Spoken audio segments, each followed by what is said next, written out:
Hi folks, welcome to English 216C. Technically this is part 2 of the lecture for week 7. Unfortunately, because of a variety of reasons, including a gas leak here in the studio and also the fact that I lost the recording I did at home, I've not been able to get one up for this discussion until this week. So what we'll have this week is you'll have the week 7 discussion part 2, and then the next lecture I'll give will be cover the material for week 8. I do sincerely apologize for the delay. It just hasn't been a good week for getting stuff like this done because of the issues you had around campus. So, what I'd like to do is I'd like to talk about the Romantics and the Americans, the second set that we've gone through.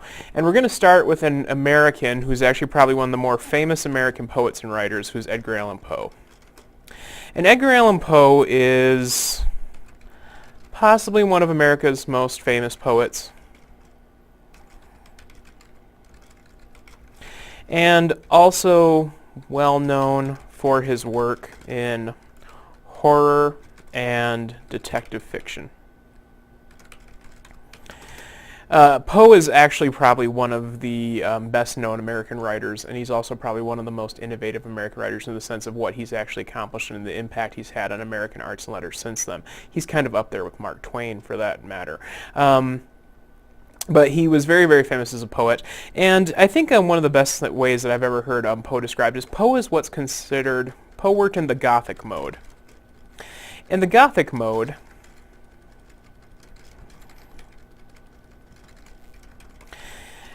was really in many ways a counterpart or shadow of Romanticism. Whereas Romanticism celebrated the good, and we'll put good in quotation marks because what's good and what isn't good is entirely up to discussion. The good aspects, the good extremities of human experience.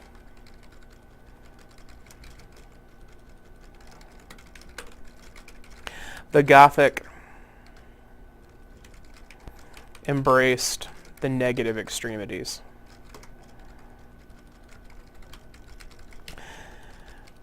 So where the Gothics would have, Romantics would have really loved something such as like the extremes of human love. A Gothic would be interested in the extremes of human obsession, where a Romantic would be interested in the absolute heights of bravery. A Gothic would be interested in the absolute depths of cowardice. It's always kind of that counterpart. In some ways, you can think about it that Gothicism is actually the shadow that Romanticism casts. So whereas the Romantics were very, very interested in the extremes of human possibility and human greatness, the Gothics were very interested in the darker aspects of that. So, for example, where a Romantic would talk about the great legacy of noble families, someone who's interested in the Gothic would talk about the corruption and the degradation of those same noble families through years of inbreeding and wealth and things along those lines, and the indolence that that causes. So a lot of what was done in the Romantic work was kind of reversed in the Gothic, and we can really kind of see that in The Raven. And The Raven is probably one of the most famous American poems, possibly one of the most famous poems in the United States, period. But if you read it over, one of the things you'll notice here is it's very much almost bordering on the level of bathos or pathos in terms of just the relentless unhappiness and the suffering of the narrator and the kind of melodramatic feelings he has for Lenore. And and I'll be entirely honest, like I said about the Romanticism, where I'm not in love with the Romantics, I'm also not in love with the Gothics either. For the same reasons, the kind of the over-the-top sometimes expression. And while I think Poe is very, very interesting in a lot of ways, Poe's poetry to me, I think, very much fits what Mary Oliver said about Poe's poetry, where it announces itself too much as poetry. Poe's poetry was it's not easily read, it's not easily spoken, it's not conversational in tone, it's very ornate, it's very artificed, and it's very much intended to demonstrate its poetic qualities. For example, no one in their right mind would use While I nodded, nearly napping, suddenly there came a tapping as of someone gently rapping at my chamber's door. No one would ever write that unless they were trying to announce their poetic intention. And Poe is very much interested in the artifice of poetics. And I think that that comes through very much in The Raven. Now, it's also a great narrative poem. There's also some very fantastic elements in it. It's also very easy to memorize and also has kind of an interesting flow to it because of those elements. But I do think...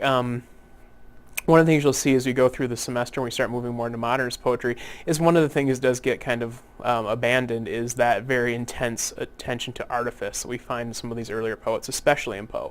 And Poe is kind of the heart of artifice. He loves the artifice and the poetic structures of things and the things you can do with poetry, and he loves just poetic elements. And it's not meant to be conversational. I think that's one of the things that's interesting about Poe, and one of the things that is interesting about why we remember Poe, because generally speaking, when we talk about Poe, Poe is a writer who is very well remembered and very much respected, but never well imitated. People who have tried to do this after Poe never quite pull it off, and the artifice of it really announces itself. So the fact that Poe got away with it in his time, I think, is rather telling. He didn't really get away with his time. He got away with it much more later on in his life. But he did do a lot of really great things for literature, and I think that The Raven is a very classic poem. I first encountered it with The Simpsons. That was when I remember seeing it for the first time. But I'd also read it, of course, before that. But The Simpsons was really kind of when it drove home what it meant to me. And I think it's kind of an interesting poem in that regard. Annabel Lee I also think is interesting. In some ways I prefer Annabel Lee to The Raven, I think, is, of course, the classic. Annabel Lee, I think, is a little bit more interesting in as much as it has this very kind of dark fairy tale quality to it, with the castle by the sea and the fact of him lying on the tomb. It's all kind of creepy and really kind of weird, but it has a kind of fairy tale structure, almost to a point of romantic, and then it twists at the end into something really kind of dark and grim, and I think that's kind of an interesting kind of structure. It reminds me, I think Annabel Lee is pretty much an explanation of everything that happens inside Tim Burton's head on any given day. So Annabel Lee, I think, is an interesting poem for that regard. And it's a very classic poem, and it's got kind of a sing-songy fairy tale, almost children's quality to it that I find interesting and also disturbing at the same time. But Poe is very much interested in the idea of artifice, and he's very much a Gothic writer.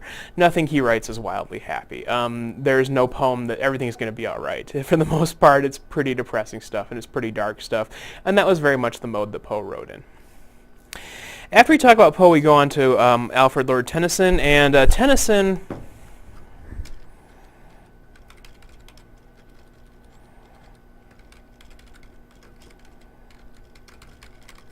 is generally considered to be the greatest of the Victorian poets.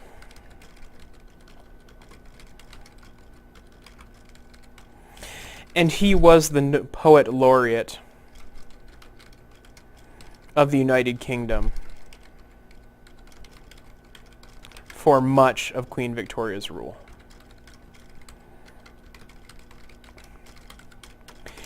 And he's generally considered to be one of the greatest English language poets in history. And Alfred Lord Tennyson, I think one of the things that really kind of stands out about his work is deeply rooted in mythology and legend and classical antiquity. And if you're thinking, well, why would we be interested in that? Why would that have been popular in the Victorian period? One of the things you need to realize is the Victorian period marked the absolute height of the English Empire.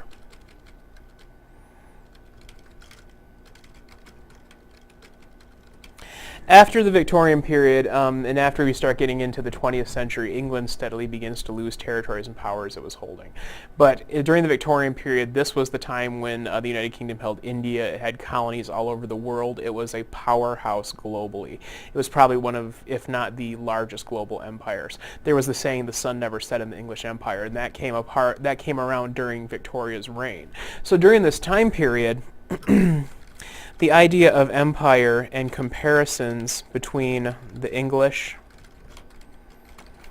and the Romans and Greeks came back into vogue.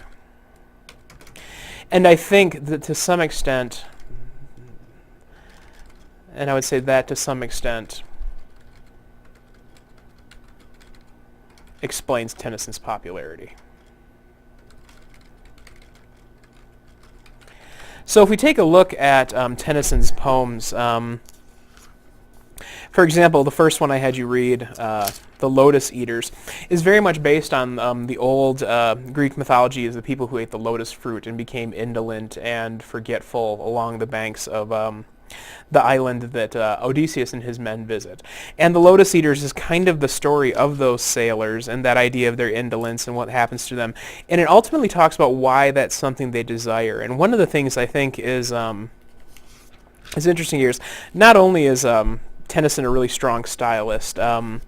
There's some really interesting rhymes here, like he rhymes wood and bud, and I think that's an interesting one there, and no care. I mean, he does a lot of really he's not as direct in his rhyme as a Poe is, and I kind of find that refreshing after reading Poe.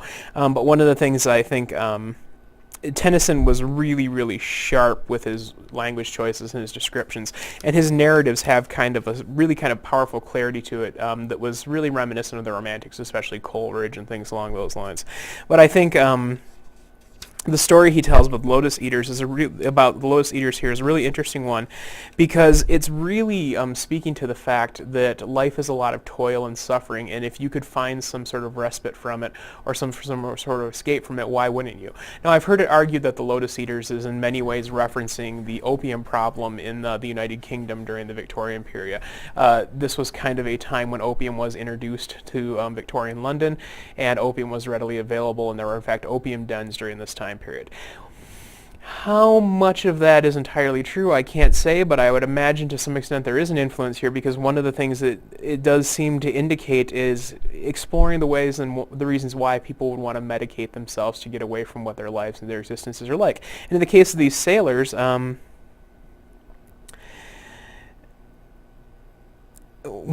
example, when Tennyson writes in the sixth verse, "Let what is broken so remain, the gods are hard to reconcile. 'Tis hard to settle order once again, there's confusion worse than death, trouble on trouble, pain and pain, long labor unto aged breath. Sore task to hearts worn out by many wars, and eyes grown dim with gazing on the pilot stars." I think there's a very kind of strong statement of why people turn to self-medication, why people kind of would want to vanish, or why these sailors in particular would want to vanish into the lotus and just kind of live indolently and forget about their lives and forget about their pains and sufferings, even if it ultimately means giving up on themselves and death. And it's because they don't really want to wander, they don't want to toil anymore. And it talks about the way, in some ways, that especially these sailors, and especially for English sailors during a time of empire, there's a real kind of struggle in life, being so far away from home, being constantly on ships, being constantly traveling and constantly weary and constantly far away. Or even in the case of industry, working 12-hour shifts in factories that are inhumanizing and dehumanizing. And it does kind of speak to why people want to forget that sort of thing. And I think that to some extent the Lotus Eaters, despite the fact it's speaking very much to and making connections between the United Kingdom and the literary traditions of the United Kingdom and the Greeks and Romans, also to some extent speaks about the dehumanizing and the suffering that empire brings and industry brings and things along those lines. So I think it's kind of an interesting piece in that regard. Ulysses, I think, is an interesting to follow it with, because Ulysses pretty much turns that around entirely. Ulysses' story is the story of Odysseus, which is Ulysses' name in Roman. It's the story of Odysseus, what happens to him after he comes home.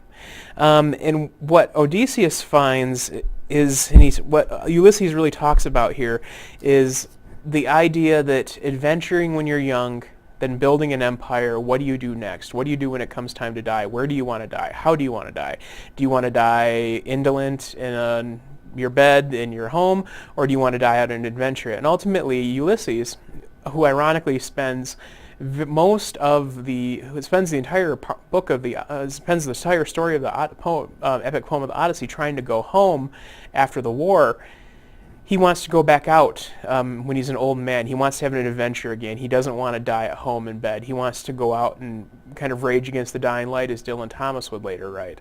So I think it's kind of a lovely poem, because it looks at what happens to people who have had these great adventures and then become these kind of quiet, they become successful and what happens to them afterwards, and what do you do when you're the success, when you just want another adventure again? Do you go out and you take the risk? And ultimately Ulysses says yes. So I think in some ways it's interesting to read The Lotus Eaters, which is very much about wanting to be home and wanting to get home and wanting to stop your toil.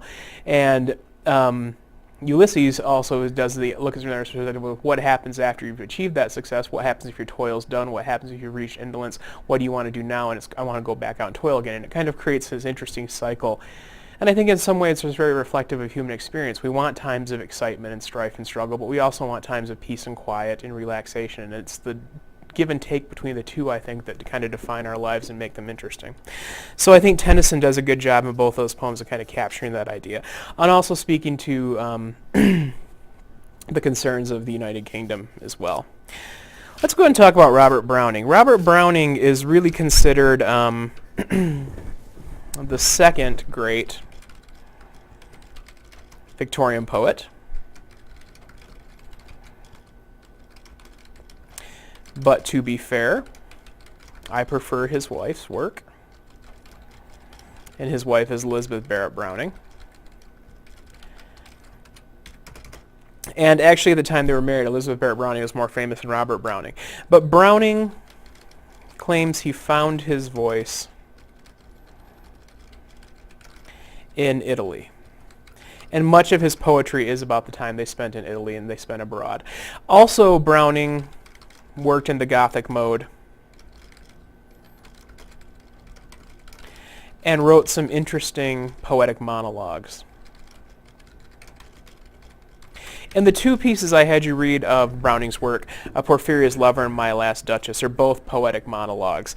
And Porphyria's Lover, both these are very Gothic poetic monologues because they're all about the madness and the insanity of the viewpoints of these narrators. And one of the things I like about these is very much like Poe kind of did. One of the things that Poe really did innovate in literature is he looked at the interior perspectives of characters, which was not something that was commonly done before then. There was a lot of description of what characters did and how they operated, but Poe was one of the very early writers who really got into the psychology of people and how they thought and how they saw things, and also, especially in the psychology of madness, how people justify their insanity. For example, if you take a look at Shakespeare, very rarely do villains bother to justify themselves. They do every now and then, but there's also a lot of unmotivated villainy in Shakespeare's work, which I think is interesting. And I think one of the things we get in Poe is that Poe's characters, despite the fact they do horrible things, they never really think of themselves as the villain. And I think that's very much true of, especially in Porphyria's Lover and Browning's work. I mean, if you read the story, what this is basically is it's almost a love poem about a man who protects his lover, whether lover or not, that's kind of up in the air, from her wandering heart by killing her and basically locking her up on the couch. And there's a really kind of twisting end at the end. And thus we sit together now, and all night long we have not stirred, and yet God has not said a word, almost to say that there's no one who cares if I killed her. There is no one in the world, there's nothing in the universe that makes the fact I killed her somehow negative. It's a really kind of dark poem, but it's also interesting, I think, in Porphyria's Lover, I think is interesting because it has kind of a very kind of beautiful romantic opening, and all of a sudden it twists into something really dark and bleak when he strangles her and puts her on the couch next to him and just kind of leaves her there. There's a lot of dead women left around as like love objects in Gothic poems. It's almost as if you've seen the Tom Petty video, Last Dance with Mary Jane. Like that kind of is a theme of the Gothic in general. But it's a kind of very interesting piece here, and I really find the switch that happens halfway through it, I think, is one of the things I really enjoy about Porphyria's Lover. And again, I think the language, the rhymes are kind of the fact of it's very kind of on point, very direct, which happened quite a bit of Victorian poetry. Victorian is kind of almost the high point of form, at least until we get a break from form when we get to Whitman and free verse, and then form comes back into play and they start doing more interesting things with it. But it does kind of hit its peak here, I think, in the Victorian in terms of form and its absolute kind of pushed limit for what it could be before the advent of free verse. So I think Porphyria's Lover is kind of interesting in that regard, that it kind of addresses, and it also has that really kind of real sick turn in the middle. My Last Duchess, I think, is even darker in some extent than Porphyria's Lover because the Count basically admits that, or the Duke basically admits that he killed his wife because she had a wandering eye and she saw other things and she didn't love him exclusively or didn't pay attention to him exclusively, and he killed her. But he also basically points out that he has a painting of her, so it's just as good, and that's fine now. So it's almost as if he collects wives as he collects pieces of art. So I think it's kind of interesting and kind of creepy, but Browning did a very, very good job of these, and Browning also told epic poems and things along those lines in that time. So Child Roll Into the Dark Tower came. For those of you who actually like Stephen King, and there's no reason why you shouldn't. He's a great writer for a variety of reasons. But Child Roll Into the Dark Tower came. The Dark Tower series, the idea for that actually came to Child Roll Into the Dark Tower came. So if you were wondering where that came from, that would be the case. So that would be Robert Browning. So there's Robert Browning. Let's go ahead and move on to Julia Ward Howe. I'm not going to say a whole heck of a lot about Julia Ward Howe, but I think it's worth mentioning to point out that the Battle Hymn of the Republic was written by her. And it was written after she visited with Abraham Lincoln, and at that point somebody suggested her that they should replace some lyrics to John Brown's body. And one of the things I think is interesting about the Battle Hymn of the Republic is it really captures how heavily influenced abolition movements were by religion. So for example, if you see there's a lot of religious imagery here, such as God is marching on, the Lord supports our Christ, the beauty of lilies, Christ was born across the sea. It's a very religious song that ties nationalism to religion, which is something the abolitionists movement very much did. The abolitionist movement, one of their main reasons for opposing slavery was religious reasons, that it was religiously wrong to imprison and enslave people, and it was morally wrong to keep people from God's word by keeping them illiterate and keeping them from not allowing them to achieve their potential. And that was very much the kind of the belief of abolitionists, is that slavery was ultimately an evil institution that corrupted the slave owners and also denied the slaves their chance for salvation. So it was very kind of a strongly religious movement. And I think one of the things we see in the Battle Hymn of the Republic is just how much of that religious iconography kind of infected the nationalism of the Civil War, and how much of the abolitionists and how much of that was national pride and how much of that was religious pride built into the abolitionist thinking. So I thought that was kind of an interesting thing to take a look at. And also it's good to know that it was actually based on another song where they rewrote the lyrics to something more fitting for the time. Okay. And this brings us, of course, to Walt Whitman. And I will be honest, Walt Whitman is probably one of my favorite poets we'll read this semester. And that's for a variety of reasons as well.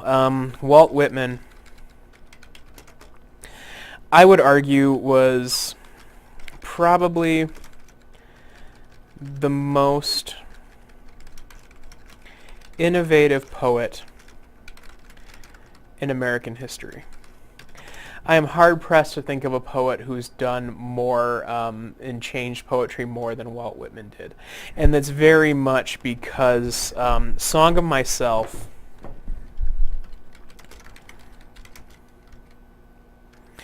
and Leaves of Grass, the book that it came from, revolutionized formal poetry by introducing free verse. And free verse is poetry without any particular pattern or structure that is undeniably poetic in its use of poetic functions. So it's almost, in some ways, free verse is form without form. It makes use of poetic elements, but it's distinct from prose for a variety of reasons, and it's also distinct from formal poetry because of that lack of form. And Song of Myself is a really great example of free verse, which is why, in fact, Walt Whitman was called the father of free verse. Also in its time period, it's also worth mentioning that this poem was actually scandalous. Partly because of its open discussion of sexuality, partly because of the fact it pretty openly reveals that Whitman is gay, and it also does a pretty good job of kind of offending all the sensibilities of the upper crusties of this time period. So Whitman was very interested in, and Whitman was heavily inspired by Thoreau, and he was inspired by Emerson and the American writers and their ideas of transcendentalism and naturalism and the love of nature, and Whitman was heavily inspired by those. Whitman was heavily inspired by the spirit of the Civil War and the spirit of freedom and that kind of rhetoric. And Song of Myself is really kind of applying those things to the human level. And one of the things I think is really fascinating about Song of Myself is how much it is a personal meditation that expands into greater and larger issues. It's almost as if Whitman saw himself in relation to everything, and everything was part of him, and he was part of everything else. And he says that right off the bat in the first verse, which is one of the most famous opening verses in poetry, is I celebrate myself and sing myself, and what I assume you shall assume, and for every atom belonging to me as good belongs to you. I loaf and invite my soul, I lean and loaf at my ease, observing a sphere of summer grass. My tongue, every atom of my blood, formed from this soil, this air, born here of parents born here, from parents the same and their parents the same. I, now 37 years old, in perfect health begin, hoping to cease not till death. Creeds and schools in abeyance, retiring back a while suffice to what they are, but never forgotten. I harbor for good or bad. I permit to speak at every hazard, nature without check with original energy. And one of the things I think that really is powerful about this poem is it has a great deal of energy on the page. It's a living, breathing poem. You can feel it, I think, coming off the page more so than you would feel in a lot of the other formal poems we've read so far. There's a beautiful aliveness to Whitman's work. And he uses a lot of really interesting poetic techniques, such as the repetition you would find almost in religious sermons and religious presentations. And he uses assonance and alliteration here and there, and he uses long lines and short lines and these epically long lines that are so much farther than the human breath that really push people to the absolute limit if you're trying to read it out loud. And it's a really lovely meditation, and it's a really kind of powerful, and there's lovely attention to details and just describing American scenery and the scenery of the time and the lives of the time, and just attention to the body and attention to the physical sensations of the body, with the spiritual attention to that as well. And to be honest, this poem actually has one of my favorite verse patterns that I've ever come across in a poem, and I'll happily share that with you, because if you love something, especially in poetry, you should share it with folks. It starts on 1338. It's in the last section here. I depart as air, I shake my white locks at the runaway sun, I effuse my flesh in eddies and drift in lacy jags. I bequeath myself to the dirt to grow from the grass I love. If you want me again, look for me under your boot soles. You will hardly know who I am or what I mean, but I shall be good health to you nevertheless, and filter and fiber your blood. Failing to fetch me at first, keep encouraged. Missing me one place, search another. I stop somewhere waiting for you. It's a beautiful poem. And it's very much in keeping with the kind of Thoreau's belief about the free individual and the individual in relationship to nature. But one of the things that's different from what Emerson did, Emerson espoused the philosophy, but Whitman gave it a form in free verse. He broke so many formal rules, but he broke them with such energy and such passion and such creativity that it feels the way Emerson or Thoreau thought. And I think that that's one of the things. There's a musicality to it that you would never find in Emerson or Thoreau or any of the other kind of naturalist writers that you'll find in Song of Myself, and it's very, very powerful. And I do recommend at some point in your life reading Olive Leaves of Grass, and I do recommend you read it, preferably if you can be outside when you do it, because that kind of gives you a certain extent the experience of it, and it's definitely a powerful read. So I always recommend that if you like something here, you always check it out. But Whitman is one I would especially push you and suggest you check out, because it's a very, very rich read, and there's a lot of philosophy and a lot of different kinds of ideas in it that I think really kind of stand out and make it a real kind of poetic masterwork. So after Whitman, we get Matthew Arnold. And Matthew Arnold is, generally speaking, the third great Victorian poet. But one of the things I like about Matthew Arnold in particular, and especially in Dover Beach, is Dover Beach points to the coming of modernism in a really interesting way. If you take a look at Dover Beach,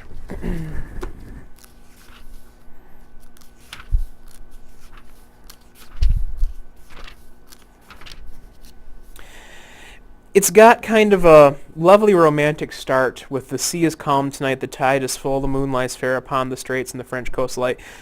And then, of course, we get even more romantic Victorian images. Sophocles long ago heard in the age, so we get our classical references and things along those lines.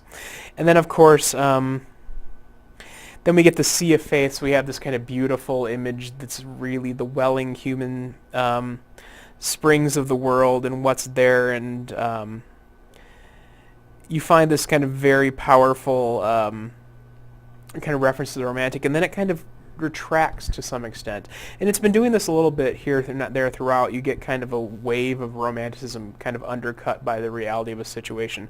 So for example, when he says that they return up the high strand, begin and cease and again begin with tremulous cadence, slow and bring the eternal no sadness. So you get the beauty of the shore, but also there's a note of sadness.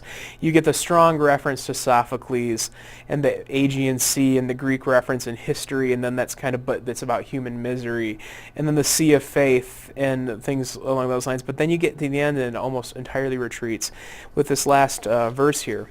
Ah, love, let us be true to one another, for the world which seems to lie before us like a land of dreams, so various, so beautiful, so new, hath really neither joy nor love nor light, nor certitude nor peace nor help for pain, and we are here as on a darkling plain, swept with confused alarms of struggle and flight, where ignorant armies clash by night. And one of the main principles of modernism is the belief that the modern world is not conducive or kind to the individual. One of the things that the Romantics believed is the individual is everything. Human experience mattered greatly, and it almost in some ways subsumed nature and reality to the human experience, that somehow nature and reality existed to support the human experience.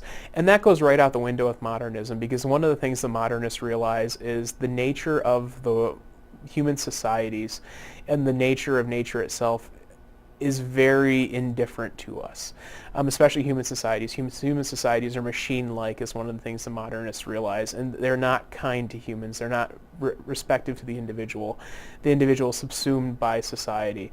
Nature is cruel to the individual. Nature does not care for the individual, and that's one of the things that kind of comes through the modernist perspective, and it's into the Gothic perspective as well to some extent. But in some ways, modernism tries to strike a note of realism between Romanticism and Gothicism, and Arnold kind of does that here, where he recognizes all of these things we lay on nature, and all of these things about ourselves that we lay on nature. Nature doesn't have any of these things inherently. Nature is indifferent to us. And what we have is we have each other, and we have each other in our confusion as we make wars all over the place, and people die and fight. And it's a real recognition of the system of modernism. And if you're a Victorian, this would be an interesting thing to notice as well, because one of the things that happens with empire is warfare. And there's a recognition that there are armies clashing by night someplace, and that all we have is each other, but we kill each other and we destroy each other. So there's kind of a real strong modernist note in here that'll get picked up in other works we'll read. And it's one of the reasons I think Dover Beach is such an interesting poem, is because it shifts. It starts out with a kind of very romantic, then Gothic back and forth. It switches in the end to a modernism to almost say that neither of these things are true. It's not about us really at all. We're not as important as we seem to think we are. There's something more than the world, and there's something that we try and lay on the world, but it's not there. So all we really have is each other. And I think that that's kind of an interesting twist, and it's a very modernist kind of twist. And it's something we'll pick up when we take a look at modernism in the coming weeks. So after that, we have Emily Dickinson. And Emily Dickinson is a very, very famous poet. Dickinson was an extremely prolific poet, and at a certain point in her life, she published, I believe, I want to say maybe 12 poems in the course of her life, and she wrote hundreds and hundreds of them in the course of her life. She was an extremely prolific poet, but she was not published extensively. She lived a lot of her life in seclusion, and two of her big themes were death and immortality. And it's interesting because she spent so much of her life writing these poems that she never showed to anyone, and she meticulously wrote them and edited them, but she never sent them out to anyone. And in some ways, it was almost as if she was preparing herself to have a legacy far beyond what her life had. And I mean, that's a romantic kind of goofy thing to say, but it does seem that she was much more interested in what her legacy would be after she passed and the poetic work she was doing than she ever might have been in gaining any sort of fame or any sort of credibility or any sort of great respect or love in her lifetime. People knew what a good poet she was, but she just refused to publish things, and she really didn't take visitors, and she was very much kind of a shut in her house. And one of the things she did was she was really kind of a master. If you take a look at 479, it's probably one of Emily Dickinson's most famous poems, and it's Because I Could Not Stop for Death. She numbered a poem. She never actually named them. Because I could not stop for death, he kindly stopped for me. The carriage held but just ourselves and immortality. We slowly drove. He knew no haste. No, he knew no haste, and I had put away my labor and my leisure too for his civility. We passed the school where the children strove at recess in the ring. We passed the fields of gazing grain. We passed the setting sun. Or rather, he passed us. The dews drew quivering and chill, for only gossamer, my gown, my tippet, only tulle. We paused before a house that seemed a swelling of the ground. The roof was scarcely visible, the cornice in the ground. Since then 'tis centuries, and yet feel shorter than the day. I surmise the horses' heads were towards eternity. So, again, this poem is very telling of Dickinson's interests. And one of her interests here, of course, is death, but the other interest is the idea of what is death like? What is death like in relation to time? And she imagines death as a coachman who is kind and quiet and says absolutely nothing to you as he takes you through the rest of time. And you speed through time quickly and you watch things fall into ruins. After you're dead, you are on a ride that you have no control over through the rest of time. And I think it's kind of an interesting, I'm always fascinated by the way that artists think of and envision what death would be like. And I think that's something that's very telling in general of human experience, because I think a part of our obsession with death comes from the fact that death is something entirely utter. It's a state we can't imagine. It's a state that we can't speak of with any sort of experience, because when you're dead, you can't speak. You're entirely separated from life in general. If you want to if there's any binary that really matters in human existence, it's life and death. That's really the only binary that makes any sort of major difference. It's really the only binary that keeps us from seeing between one or the other. It's really the only thing that separates us entirely is life and death. And I think she is a really great job of kind of thinking about that. And the poem does a really great job of imagining what that would be like and kind of personifying death in an interesting way. And it reminds me very much of Neil Gaiman, who's one of my favorite writers, who wrote a comic book called Sandman about these characters called the Endless. And one of the Endless is death. And the Endless are basically personifications of universal principles. And death, in Neil Gaiman's view, is a young woman who is very friendly, has a very kind of interesting viewpoint, who's extremely wise, but also very, very, how would one describe her? She's very wise, but she also has a really good sense of humor. And death is can be comforting and cold and honest and open, and death is kind of a lovely character in the book. But one of the characters in the book says to death, I can tell you the future, and death says, why would I know the future? There's the future and then there's me. And I think that was one of the times where it really kind of illustrated how death would think of itself, that I'm just here and I don't have to worry about anything because I will be here till the very end. I'll be the last thing here. And I think that there's something kind of lovely about that. And I think that it's always interesting to see how writers view that kind of thing. And also, one of the things that Dickinson done is Dickinson's poems have been compared to riddles. And there's a reason they've been compared to riddles, because you get all the way to the end of the poem. Since then 'tis centuries and yet feel shorter than the day. I first surmised the horses' heads were toward eternity. And they're like, oh, that's what death is. It's being outside of time. It's being past the changing. It's being changeless in relation to something that changes. So there's kind of, a lot of her poems have an oh moment where it kind of clicks as to what's being said. And that's why they're often referred to as riddle poems. That's especially true, for example, of 764, which is the other one I had you read, which is My Life Has Stood as a Loaded Gun. And it's a very kind of, it's an interesting personification of a weapon. You think, oh, that's an interesting conceit. And then you get to the end and it kind of really hits you like a baseball bat with the last verse, Last stanza here. Thought I than he may longer live, he longer must than I, for I have but the power to kill without the power to die. And it really kind of it hits you on the bat. It's like, oh yeah, that's really what separates objects from the living, is the ability to die. What really defines living versus non-living is death to some extent. And the fact that an object can never die but can kill is really kind of interesting and ironic to some extent. So it's got a riddle kind of quality to it that just kind of smacks you upside the back of the head. And Dickinson's best poems do that. They're deep and they almost have the quality of a koan. The koans are Zen riddles that the Buddhists have that were meant for meditation purposes. One of them is, what is the sound of one hand clapping? If a tree fell in the woods and no one was there to hear it, would it make a sound? I mean, that kind of thing. Those are koans, and Dickinson's poems sometimes have that quality to them. Okay, let's move on to Christina Rossetti. And Christina Rossetti is a fairly interesting, she's one of the pre-Raphaelite poets, and she's interesting because she was married to Dante Rossetti, who is also a very famous poet. But one of the things I really like about Christina Rossetti is Christina Rossetti was known in many ways for being a writer of children's poetry, but I think some of her poems have a real kind of complexity and interest to them, I think, that gets lost in just we're not paying too much close attention to them. And one of the reasons I really like is in an artist studio is it can be read from multiple perspectives. So if you read over In an Artist Studio, I mean, it's a lovely poem and there's a lot of kind of strong imagery and writing and things along the lines in it. But one of the things that's interesting about In an Artist Studio is there's a double meaning to this. There is an utter respect for the artist's ability to capture this person and to make them look their most beautiful, but there's also a real strong note of sadness in this when you get in the end of the poem.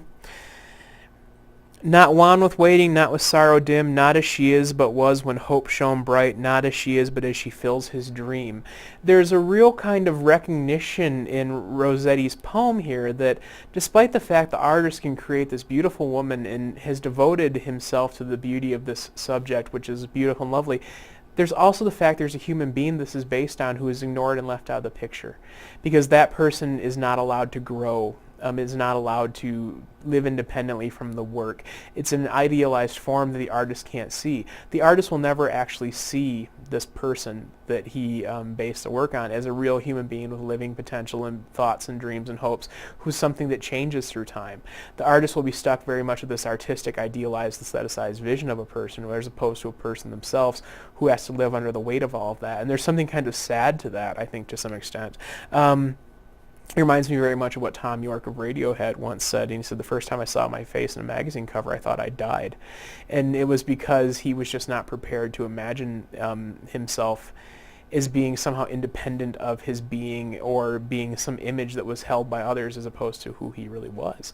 And I think that that's something kind of lovely in the artist studio. And I think it, in some ways, Rossetti's poems often, in certain cases, have kind of a very, very sharp feminist kind of reading underneath a lot of the what you would read is like, oh, this is a beautiful thing, but also there's a critique here of the artist and kind of really idealizing a human being and cheating that person out of the opportunity to be something real, or not realizing there's a real human being there. So I think it can be read multiple ways, and I think that's one of the strengths of it, and I actually rather like it in that regard.